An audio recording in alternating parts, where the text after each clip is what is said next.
सबसे पहली न्यूज है हमारी गवर्नमेंट की, तो उन्होंने $30 बिलियन से ऊपर की डिमांड रखी है रिलायंस इंडस्ट्री से as a part of compensation. बाकी रिलायंस वालों ने इसको कम्प्लीटली मना कर दिया है कि भाई ये क्या मतलब हुआ, इररिस्पॉन्सिबल है बात। अभी कोर्ट के अंदर बात चल रही है और अब कैसे पहले ही ऑलरेडी जजमेंट दिखा सकते हो कैसा हो गया है। बाकी रिलायंस ग्रुप की बात करके चले तो 4.6 लाख करोड़ की वेल्थ ऐड करी है 2025 में इन्होंने। बाकी अडानी ग्रुप ने बोला है 1.8 लाख करोड़ रुपया इन्वेस्ट करने वाले हैं डिफेंस मैन्युफैक्चरिंग के अंदर। अगर हम ग्लोबली बात करके चले तो एआई बूम के चक्कर में $550 बिलियन की वेल्थ ऐड हुई है यूएस टेक बिलियनियर्स के अंदर। इसके अलावा एआई बूम की वजह से 50 नए बिलियनियर्स देखने को मिले हमको 2025 के अंदर। इसके अलावा भाई एक और रिपोर्ट पब्लिश हुई है, उसके हिसाब से ये जो रैम की शॉर्टेज ग्लोबली क्रिएट की जा रही है, ये एक प्लान है। कोरिया की जो रैम कार्टेल है उन सब ने मिलकर ये प्लान किया है। बाकी रशिया के एक बंदे हैं, उन्होंने असेंबली यूनिट टाइप्स की बात करी है, जहां पर वो अली एक्सप्रेस से मेमोरी चिप्स मंगा रहे हैं सैमसंग वगैरह की, चाइना से खाली पीसीबी मंगा रहे हैं और उन दोनों को जोड़ के अपनी खुद की रैम बना रहे हैं। बाकी ओरेकल की बात करके चले तो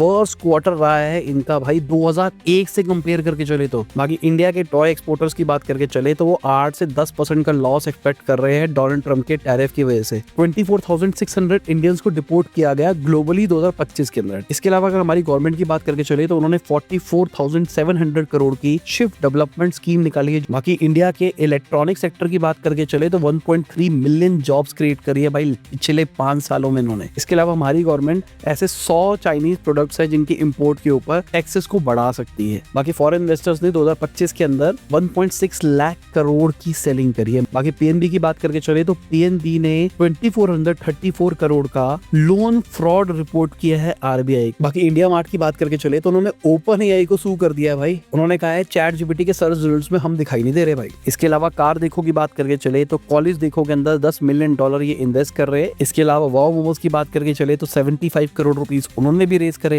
अगर हम लिस्ट स्पेस की बात करके चले तो उन्होंने मेजॉरिटी स्टेक्स एक्वायर करे हैं एबी लाइटिंग के 204 करोड़ के अंदर। इसके अलावा सोल स्टोर की बात करके चले तो उनका प्रॉफिट 38% घटता हुआ दिखाई दिया फाइनेंशियल ईयर 25 के अंदर। बाकी बड़ा शॉकर देता हूँ, संतूर जो ब्रांड है वो इंडिया का टॉप सेलिंग सोप ब्रांड बन गया भाई 2025 का। बाकी इंडियन स्टार्टअप्स की बात करके चले तो 2025 के अंदर $10.5 बिलियन रेस करे हैं। बाकी इंडिया के हाउस होल्ड गोल्ड की बात करके चले तो $5 ट्रिलियन पे पहुंच गए नंबर मॉर्गन स्टैनली के हिसाब से।